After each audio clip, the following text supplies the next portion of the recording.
नालंदा है उद्घोष इस सत्य का कि आग की लपटों में पुस्तकें भले जल जाएं, लेकिन आग की लपटें ज्ञान को नहीं मिटा सकती। सो गए तो फिर उन ख्वाबों का क्या होगा जो दुनिया को देने हैं, उन जवाबों का क्या होगा। नमस्कार दोस्तों, महान अशोक सम्राट ने सिर्फ 84,000 बुद्ध स्तूप ही नहीं बनवाए, बल्कि आपको बता दें उन्होंने 52 लाख स्क्वायर किलोमीटर भारत का क्षेत्रफल भी बनाया, जिसे अखंड भारत के नाम से जाना जाता है। नालंदा ये केवल नाम नहीं है, नालंदा एक पहचान है, एक सम्मान है। बता दें कि नालंदा, तक्षशिला, विक्रमशिला जैसे कई बड़ी विश्वविद्यालय बनवाए थे उन्होंने, जिससे विदेशों में पहले लोग शिक्षा ग्रहण करने भारत में आते थे। उस समय हमारा भारत देश विश्वगुरु था। नालंदा एक मूल्य है, नालंदा एक मंत्र है, गौरव है, गाथा है। आपको बता दे, ईसा पूर्व भारत में 500 BC से बौद्ध सभ्यता थी। कोई भी भारत पर आंख उठाकर देखने की हिम्मत नहीं करता था। सिकंदर आया, लेकिन सम्राट चंद्रगुप्त मौर्य से डरकर भाग गया। सम्राट अशोक महान के दौर में आपको बता दे, भारत पर हमला करना तो छोड़ो, विदेशी राजाओं को यह डर सता रहा था कि कहीं सम्राट अशोक महान उनके साम्राज्य पर आक्रमण ना कर दे। सोचिए हमारे सम्राट अशोक का डर विदेशों में किस तरह रहा होगा। सेंट्रल एशिया से लेकर पूरा गंधार, अफगानिस्तान से लेकर ईरान, नेपाल, म्यांमार सब भारत का अभिन्न अंग थे, क्योंकि उस समय अखंड भारत में सब आते थे। इसीलिए कहा जाता है कि सूर्य चमकता मौर्य का घनघोर बदरिया डरती थी, था शेर गरजता सीमाओं पर बिजली भी आहें भरती थी।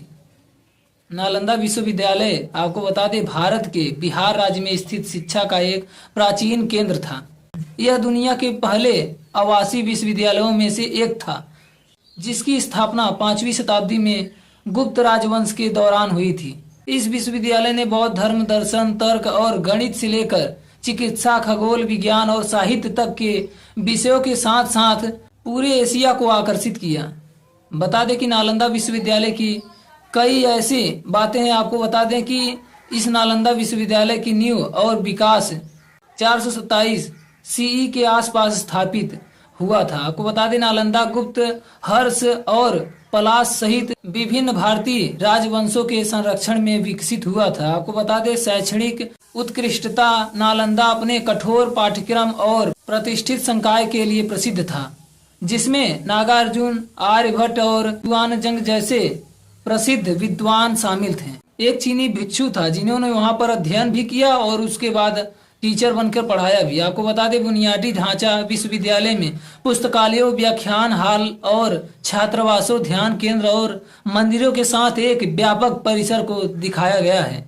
आपको बता दें, इसमें बुद्ध के मंदिरों की उल्लेख किया गया है। पुस्तकालय जैसे धर्म गांजा के नाम से जाना जाता है। आपको बता दें कि प्राचीन दुनिया में सबसे बड़ा था, जिसमें हजारों पांडुलिपियों थे। आपको बता दें, उसमें इसके पतन और विनाश का कारण क्या था। आपको बता दें, नालंदा विश्वविद्यालय ने सदियों से कई आक्रमणों का सामना किया, जिससे इसकी गिरावट आई। आपको बता दें कि अंतिम झटका 12वीं शताब्दी में तब आया जब इसे आक्रमणकारी बख्तियार खिलजी की सेनाओं ने नष्ट कर दिया था।